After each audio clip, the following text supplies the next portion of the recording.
چن کے بھی کوئی بندہ شاید ایسا نہ ملے کہ جس کو آپ عمران خان کے مخالف کسی جگہ کھڑا کرنا چاہیں تو اپنے پاؤں زمین پر ٹکا سکیں۔ یہ سائفر عمران خان کی فتح ہے۔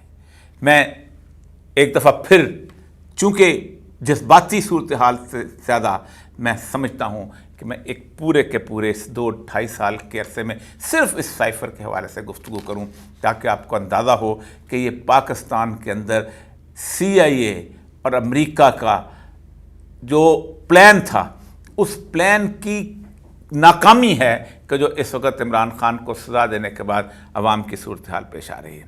CIA کا یہ 73واں رجیم چینج آپریشن تھا۔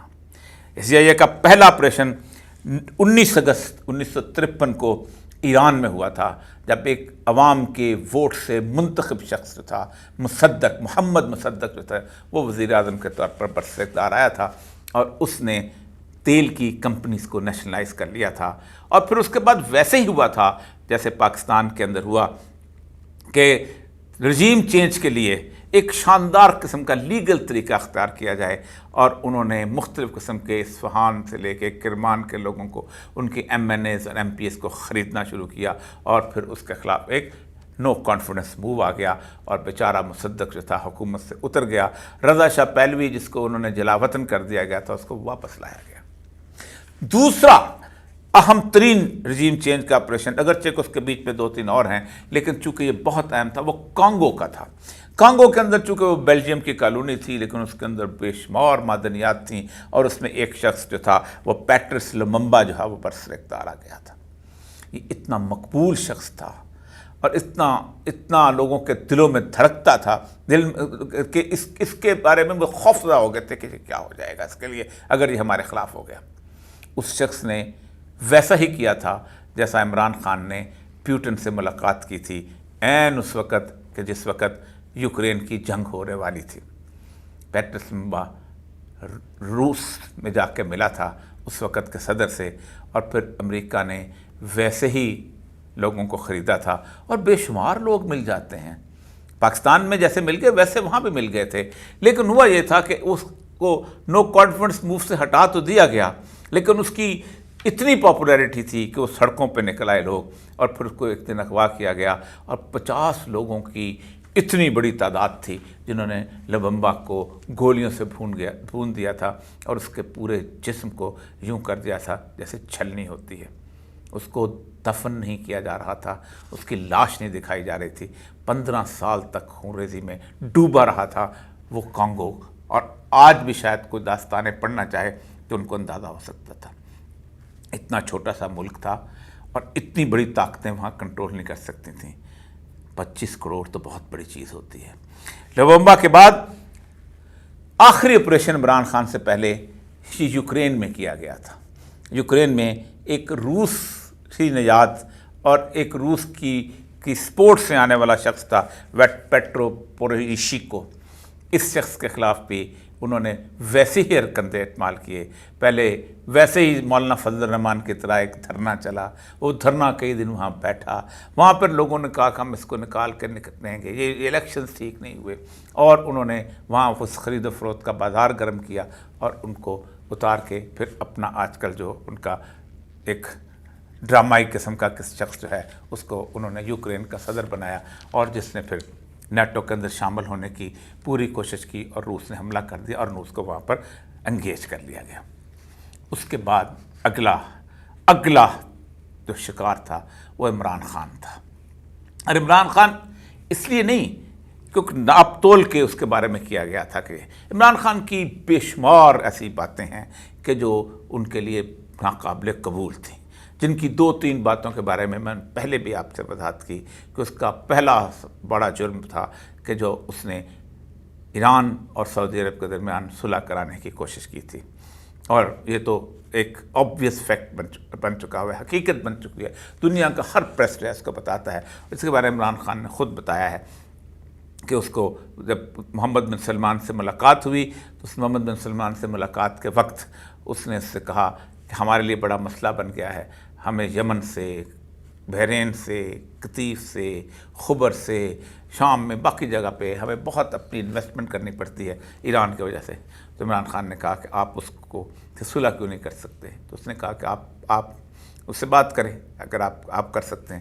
تو عمران خان جب گیا تو ایران پہلے سے تیار تھا، لیکن اس کے بعد محمد بن سلمان پہ دباؤ ڈالا گیا تو وہ بات نہ ہو سکی. لیکن اس جو آپس میں ملنے کا اثر تھا، جو اس کا رابطے کی صورتحال تھی، اس کو چین نے فائدہ اٹھا کے اس کا صلح کروائی، جس سے امریکہ آج تک عمران خان کو نہیں بھول سکا. دوسری صورتحال ابراہیم اکارڈ کا دوران، سعودی عرب جب چاہتا تھا کہ جس طرح یو اے ای نے اور جس طرح بحرین نے تسلیم کر لیا اسرائیل کو، ہم تسلیم نہیں کر سکتے کیونکہ وہاں تو پاپولیشن جو ہے وہ زیادہ تر باہر سے آئی ہوئی ہے، تو ہم کیا کریں گے. تو انہوں نے 4 لوگوں کی میٹنگ سی، جن میں عمران خان واحد شخص تھا، کیونکہ پاکستان کو کہا گیا کہ آپ تسلیم کریں گے تو ہم اپنے عوام سے کہیں گے اگر ایٹمی طاقت نہیں تسلیم کر لیا ہے تو ہماری کیا حیثیت ہے. تو عمران خان واحد تھا جس نے انکار کر لیا تھا. یہ 2 قصور. تیسرا اس کا قصور جو ہے اس کے بارے میں اب تو ڈاکومنٹ، یہ جو سائفر ہے، اس سائفر کے نکلنے سے پہلے سب سے پہلے رونلڈ لو جو ہے، اس کی 2 مارچ کو ایک میٹنگ ہوتی ہے اس کو کانگریس میں. On 2nd March, just 2 days before the meeting, Lou had been questioned at a Senate Foreign Relations Committee hearing over the neutrality of India, Sri Lanka and Pakistan. اس کو بلایا گیا، اس کو اور کہا گیا کہ انڈیا، سری لنکا اور پاکستان جو ہیں یہ انہوں نے غیر جانبداری کا کوئی ثبوت دیا، ہم لڑ رہے ہیں اور یہ عجیب و غریب سی بات ہے. اس نے وہاں پر کہا، لو sad the Prime Minister has recently visited Moscow and so I think we are trying to figure out how to engage specifically with the Prime Minister following that decision. اس کے اوپر وہ کہتا ہے کہ ہم نے ان کو کہا کہ میں جا کے سیکورٹی کونسل کو جا کے پوچھتا ہوں، ان کی نیشنل سیکورٹی کونسل کو، کہ یہ ہوا کیا ہے. تو اس نے کہا وان ہالن appeared to the indigent that officials from the State Department were not in communication with Khan about the issues. ہمیں کوئی بالکل نہیں پتا تھا فارن آفس والوں کو کہ عمران خان نے وہاں جا کے کیا بات کی ہے اور کیا چیز کی ہے. لیکن ان کو سب سے اہم ترین بات یہ تھی کہ انہوں نے کہا، ہم نے جب پوچھا نیشنل سیکورٹی کونسل سے جو کہ پاکستان کی فوج کے ساتھ رابطہ رکھتی ہے، تو اس نے جواب دیا it seems quite clear that is the prime ministers own policy. یعنی یہ عمران خان نے خود کیا ہے، پاکستان کی انتظامیہ، پاکستان کی اسٹیبلشمنٹ اس کے ساتھ نہیں تھی، بالکل مکر گئے اس معاملے کے اندر کہ جو ان کے، حالانکہ وہ خاص طور پہ اس کو یہاں سے بھیجا گیا تھا. فارن آفس میں سمری تیار ہوتی ہے، 1 سال پہلے میٹنگ تھی، اور میٹنگ جو تھی اس کے منٹس جو تھے اس وقت سے بننے شروع ہوئے تھے جبکہ بیجنگ میں اولمپکس ہوئے تھے. وہاں پر جو وزٹ ہوئی تھی وہاں پر یہ طے ہوا تھا کہ انہوں نے جانا ہے، پرائم منسٹر نے ملنا ہے وہاں جا کے عمران خان نے اس کے ساتھ، پیوٹن کے ساتھ، اور 1 سال پہلے طے ہوا تھا. اور لیکن یہاں سے کہا گیا کہ اس کی اپنی پالیسی تھی اس لیے وہ چلا گیا. لیکن جس کے بعد جو خوفناک فکرے ہیں، جو سائفر آپ کے ساتھ ابھی چل رہا ہے، یہ اس کو دیکھیے. کوئی یہ سائفر جو ہے یہ ہم نے تو چھپا کے رکھا ہوا تھا، لیکن اس سائفر کو پھر انٹرسیپٹ نے اس کو باقاعدہ لیک آؤٹ کیا، اور اس نے کہا کہ اس کے سورس جہاں سے مجھے ملے ہیں وہ خالصتاً پاکستان کی اسٹیبلشمنٹ کے سورس ہے، مجھے کسی پرائیویٹ آدمی نے نہیں دیے. رونلڈ لو نے کہا I think if the no confidence vote against the prime minister succeed all will be forgiven. اگر اس کے خلاف، جو پرائم منسٹر کے خلاف اگر یہ ووٹ آف نو کانفیڈنس جو ہے سکسیڈ کر گیا، اگر یہ ہٹ گیا آل، تو ہم آپ کو معافی دے دیں گے. کیا بات ہے. in Washington because the Russia visit is being looked at as a decision by the Prime Minister. Lou said according to the document, otherwise he continued I think it will be tough going ahead. یہ اگر ایسا ہوا تو اپنا یہ بہت مشکل بات ہوگی ہمارے لیے. Lou warned that if the situation wasn't resolved, اگر یہ مسئلہ حل نہ ہوا، Pakistan would be marginalized by its western allies. Marginalise کہتے ہیں وہی بات جو مشرف نے کہا تھا، ہم تمہیں پتھر کے زمانے میں پھینک دیں گے اگر تم نے ایسا کیا. یہ وہ صورتحال ہے جس کے اوپر پھر اس نے آگے اسی لیٹر کے اندر the relationship could go back to normal. I would argue that it has already created a dent in the relationship from its perspective. تو اس نے کہا، اس نے اسد مجید نے، کہ آلریڈی ڈینٹ تو پڑ گیا ہے، تو جیسے ہمارے فارن آفس کا. یہ ہے اصل کہانی. اس کہانی کے بعد عمران خان صاحب کو اتار دیا گیا. لیکن غصہ بہت سخت تھا. غصہ ایسا تھا کہ جس کا کوئی جواب نہیں بنتا.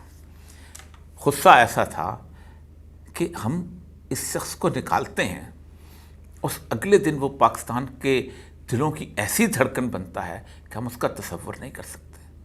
امریکہ جس چیز سے کانپتا ہے وہ صرف ایک چیز ہے، اور وہ ہے کہ جس جگہ وہ جائے وہاں کی پبلک کو دبانے کے لیے وہ جس مشینری کو استعمال کرتا ہے وہ مشینری اس قابل نہیں ہوتی کہ پبلک کو دبا سکے. ایران میں 23 سال انہوں نے مصدق کے بعد دبانے کی کوشش کی، لیکن جب امریکہ کے خلاف نفرت پیدا ہوئی تو نفرت اتنی شدید تھی، لوگوں کے دلوں میں اتنی نفرت تھی امریکہ کے خلاف کہ جس وقت وہ ایمبیسی کے اوپر جا کے وہ چڑھے ہیں تو آج 40 سال گزرنے کے بعد بھی امریکہ تمام تر کوششوں کے باوجود، تمام تر انڈر ہینڈ قسم کی باتوں کے باوجود، عراق اور افغانستان میں ایک دوسرے کے ساتھ تعلقات ٹھیک کر کے ان کے ساتھ اکٹھے کام کرنے کے باوجود آج تک ایران کا کوئی لیڈر اس قابل نہیں ہو سکا کہ امریکہ کے نام کا زندہ باد کا نعرہ ایران میں لگوا سکے. حالانکہ افغانستان ایران کو پورے کی پوری انہوں نے لیوریج دی اس کے عراق کے اندر، اور انہوں نے ساتھ مل کے افغانستان کی جنگ لڑی، لیکن ایسا نہیں ہو سکا. اسی طرح لیٹن امریکہ کے ممالک، چلی لے لیجیے، نکراگوا لے لیجیے، ہونڈراس لے لیجیے، برازیل، یہاں تک کہ اتنا عرصہ اگرچہ کہ امریکہ نے مدد کی ہے ویتنام کے، وہاں پہ بھی امریکہ کا نعرہ کامیاب نہیں ہو سکا. عمران خان کا مسئلہ یہ ہوا ہے اس کو سزا دینے کی صورتحال کا کہ عمران خان کے بارے میں یہ تصور بن گیا ہوا ہے کہ اگر عمران خان کے ساتھ کچھ ہو گیا، اگر وہ زندہ رہتا ہے تب بھی ہم یہاں نہیں گھس سکتے، اور اگر وہ مار دیا جاتا ہے تو اس کا بت یہ سقراط کی آواز کی طرح کی صورتحال بن جاتا ہے کہ پھر ہم سے انتقام لینے کے لیے جو لوگ اٹھیں گے وہ بہت خوفناک ہوں گے. پاکستان جس دوراہے پہ ہے، 8 سے 10 دن کے بعد 8 فروری ہے. اس 8 فروری کی گونج ہر ایک کے دماغ میں اس طرح چنگاریاں جیسے کہتے ہیں پیدا کر رہی ہے کہ وہ لوگ جو کبھی سوچ کے آئے تھے کہ جب ہم پاکستان اتریں گے تو اس کے بعد ہمارے چاروں طرف ہمارے طرف ریڈ کارپٹ ہوگا، ان لوگوں کے لیے، ان لوگوں کی تمام تر ان کے خواب، آرزوئیں اور امنگیں تباہ ہوتے نظر آ رہی ہیں. جو لوگ ان لے کے آئے تھے وہ سمجھتے ہیں کہ ہم تو وہ اس گھوڑے کے اوپر بیٹھے ہیں کہ گھوڑا 1 منٹ کے لیے مکمل طور پہ وہ جوکی کو نیچے گرا چکا ہوا ہے. اور اس وقت صورتحال یہ ہے کہ پاکستان کی 75 سالہ تاریخ میں کسی شخص کو اقتدار پر لانے کے لیے پاکستان کی تمام تر اسٹیبلشمنٹ، پاکستان کی سول ایڈمنسٹریشن، پاکستان کی جوڈیشل ساری اسٹیبلشمنٹ، پاکستان کی ملٹری بیوروکریسی، یہ سارے کے سارے کبھی بھی اتنے تشتش بام نہیں ہوئے، اس طرح ننگے نہیں ہوئے، اتنا واضح نہیں ہوئے. اور سب سے بڑی بات یہ ہے کہ اس طرح کی صورتحال کبھی آج تک پیش ہی نہیں آئی کہ انہیں اتنا ناکام گھوڑا ملے کہ جو ایک قدم نہ چل سکے. وہ جو کبھی سوچتے تھے کہ ہمارے لیے ایک شاندار قسم کا مستقبل جو ہے وہ سجا ہمارے لیے انتظار کر رہا ہے اور ہم اس حجلہ عروسی میں داخل ہوں گے، آج نہ وہ حجلہ عروسی ہے اور نہ وہ سجا مستقبل ہے. آج پاکستان کا وہ نوجوان طبقہ ان کے سامنے کھڑا ہے. تمام تر ہتھ کنڈوں کے باوجود، تمام تر حالات و واقعات کے باوجود 8 فروری کا خوف صرف اہل اقتدار کے دلوں میں گونجتا ہے. آپ سوچ سکتے ہیں کہ پاکستان تحریک انصاف کے کسی شخص کے دل میں نہ ہارنے کا خوف ہے نہ جیتنے کی تمنا ہے. پاکستان تحریک انصاف کے کسی بھی کارکن، یعنی یہاں تک کہ وہ نوجوان جو عمران خان کو سپورٹ کرتے ہیں، ان کے دلوں میں بھی کوئی ہارنے کا خوف نہیں ہے. وہ سمجھتے ہیں کہ اگر وہ اس جد و جہد کے اندر اگر کامیاب ہو گئے تو ظاہر بات ہے انہوں نے حق ادا کر دیا. پہلی دفعہ کسی لیڈر کے بارے میں عام لوگوں سے سنتا ہوں کہ اس کو کیا ضرورت تھی کہ جیل میں پڑا رہتا، وہ ہمارے لیے کیا ہے. آج تک یہ فکرہ کسی شخص کو نصیب نہیں ہوا کہ وہ ہمارے لیے قید کاٹ رہا ہے، وہ ہمارے لیے سب برداشت کر رہا ہے، ورنہ بڑی آسائش کی زندگی گزار سکتا تھا. مجھے لوگوں نے کہا کہ الیکشن دن ہوگا کیا، اس کا جواب مجھے ایک پلمبر نے دیا. اس نے کہا میں ووٹ عمران خان کو دوں گا، مجھے پتہ ہے اس کے بلے کا نشان نہیں ہے. لیکن یہ میرے ہاتھ میں جو موبائل ہے نا، میں ایک ان پڑھ آدمی ہوں، لیکن اوریہ صاحب میں اس کے ساتھ میسیجنگ کر لیتا ہوں اور مجھے پتہ چل جاتا ہے کہ کس نمبر کوٹھی میں مجھے جانا ہے. اگر مجھے نمبر کوٹھی، گلی اور مجھے اپنی ساری چیزوں کے نام یہاں لکھنے آ جاتے ہیں اور میں بغیر پڑھے لکھے میں یہاں تک آ گیا ہوں، تو مجھے اپنے علاقے میں چارپائی کا نشان یاد نہیں رہے گا، مجھے اپنے علاقے میں کے کا نشان یاد نہیں رہے گا. ہم سب کو یاد ہے، اور ان لوگوں کو بھی یاد ہے کہ جو لوگ اس طرح عمران خان کا ساتھ دے رہے ہیں. یہ لوگ نہ پی ٹی آئی کے ممبر ہیں، یہ لوگ نہ کسی سیاسی پارٹی سے وابستہ ہیں. یہ لوگ ایک پورے گروہ سے نفرت کرتے ہیں اور ایک شخص سے محبت کرتے ہیں. پاکستان کا آئندہ کا سورج اس گروہ کے زوال کا سورج ہے، اور اس شخص نے تو تاریخ میں اپنی جگہ بنا لی ہے. تاریخ ایسے ہی لوگوں کو زندہ رکھا کرتی ہے. وآخر دعوانا الحمدللہ رب العالمین.